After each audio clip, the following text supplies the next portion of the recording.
Alright, listen up. Ever since the CSGO weapon case came out 10-12 years ago, and people have been wanting to buy skins and use their skins, the skin community has been growing strong and steady ever since. Now we fast forward into the year 2026, and we've had a recent influx of new skins. I'm talking about the Harlequin, the A-Chroma collection, the Deadman Terminal that just came out, and suspected skins for the Armory that will happen within the next 4 to 6 weeks. We're barely even 3 months into, or maybe 4 months into the year, and we've had all these new skins. And what this all means is that it's going to attract new buyers and new people into the market. Or you may be someone that is already in the skin market and just wants a refresher on what skins to buy and when. So the idea of this tier list is to kind of guide you on where you put your money and how much impact it's going to have out of it. At the end of the day, Counter-Strike 2 is a confidence game. So if you buy a nice looking skin and you feel great using it, it's going to ultimately make you play better. So what's important to that whole ordeal? Well, it's going to be play time, it's going to be how strong it is, and potentially how niche it is. Right, so we got the S tier all the way down to F tier, and I've kind of labeled the lower tiers with a little bit more information just to give you some context. I feel a skin to me is a skin that lets your inventory breathe. My philosophy on a loadout is that you have a few statement pieces and then you let the rest of the weapons be filler skins so that you have a loadout that breathes. It has core strengths, weaknesses, whatever the case. Because if everything is special, then nothing is special. Okay, so let's dive into this. In order to save us a bit of time, I've actually gone ahead and placed a lot of the weapons into the F tier. Essentially, anyone should be able to look at this list and make sense of it. Now, if you see your favorite weapon in the F tier, by all means, raise it up a few ranks, because ultimately that's going to impact your own experience on the game. Alright, so continuing on, probably the most important weapon skin that you will get in all of Counter-Strike is going to be the AK. And I know people will contest me on this and say it's the knife. However, I have to disagree with them. You spend countless hours on the AK, practicing it in aim training, killing people with it in competitive, and dropping it to your friends. Or maybe foe, if it's just lying on the floor because you're dead. Regardless, this is your baby. If you end up getting a really nice skin for the AK, it's going to impact how you carry yourself in each game. There is nothing that beats a nice AK, because it's going to either improve your confidence or improve that premium feel when it sits in your hands. You're going to want to pick it up and play with it, use it, throw it away. Regardless, whatever it is, you want the AK skin as the most important skin in your whole loadout. People build loadouts around two things: their AK or their knives. The next thing that you should buy if you're going to spend money on skins is the knife. The knife is a very powerful weapon to have a skin on because it changes how you move around the map.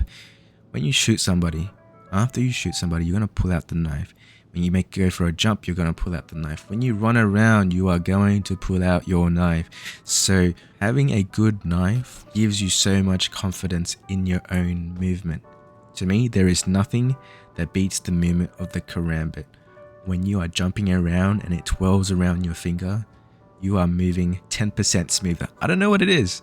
It's just how it feels. And hopefully with whatever knife that you prefer, it feels the same way. Okay, so this is probably going to be one of my more controversial list out of the two, which is not many, but it will be controversial. And that is the M4 is going to sit in the B tier. And the reason for that is because a lot of people will say that getting an M4 skin is almost as important as the AK, but that's not true. The M4 is a weapon that you will drop 10 out of 10 times for an AK. And to top it all off, you have to decide between which M4 you're going to use round to round. Especially now with the buffs or maybe nerfs to the M4s, that choice is going to be made on the regular. Do you want more rounds downrange this particular round, or do you want a silence weapon? And all of this is going to combine into less screen time. So that's why it sits comfortably in the B tier for me. The next is we have the Galil, and I believe the Galil just made it through by the skin of its teeth as a skin that might deserve a little bit of love because it is a really great rifle. And on top of that, it is the essentially second rifle that the T side have, whereas the CT sides already have the four brothers to contest. Now, here's another controversial take.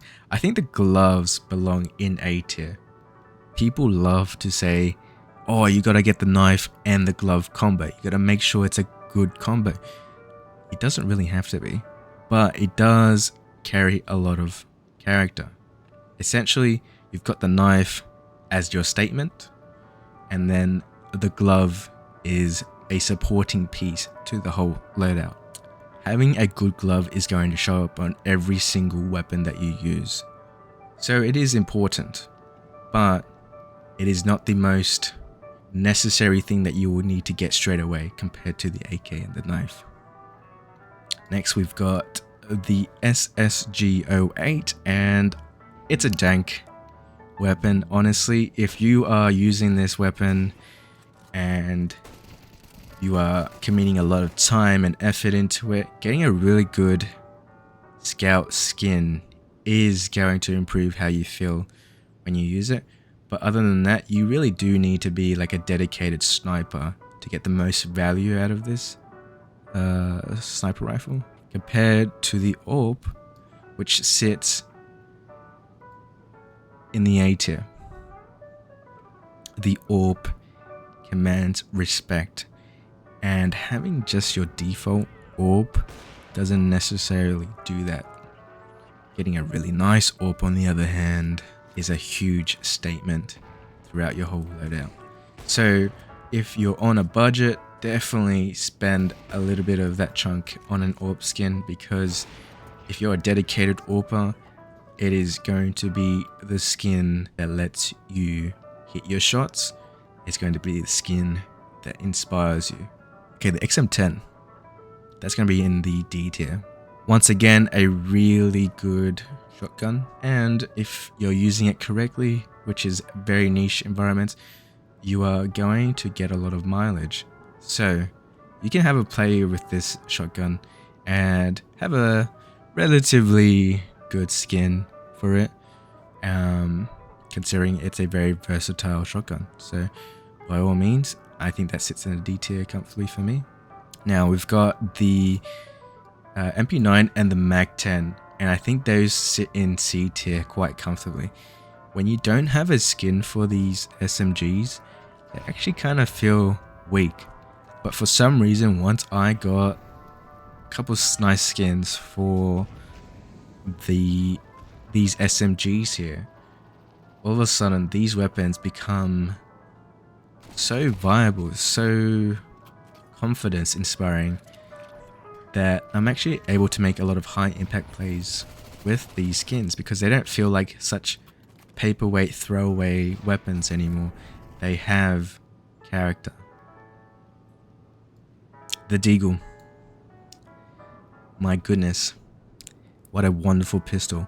And if you get a really nice skin for the Deagle, you will be hitting headshots 20% more often than if you don't have a skin that you're satisfied with.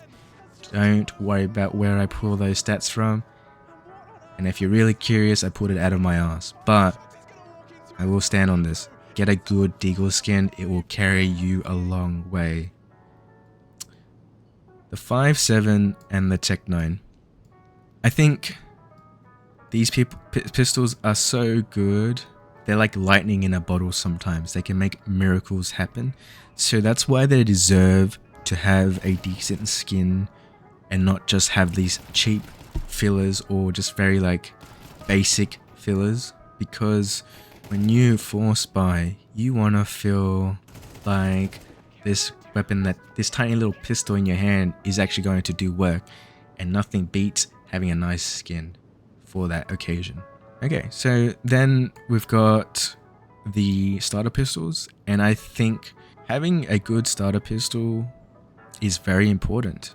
It's going to be just like your M4 and the AK. You're going to see it every single game, every single round. So having something nice for your loadout is going to set the precedence on how you're going to carry yourself throughout games. Okay, so the last item on the list is the Zeus. Now, if the 5.7 and the Tech 9s are lightnings in the bottle, this is quite literally your lightning.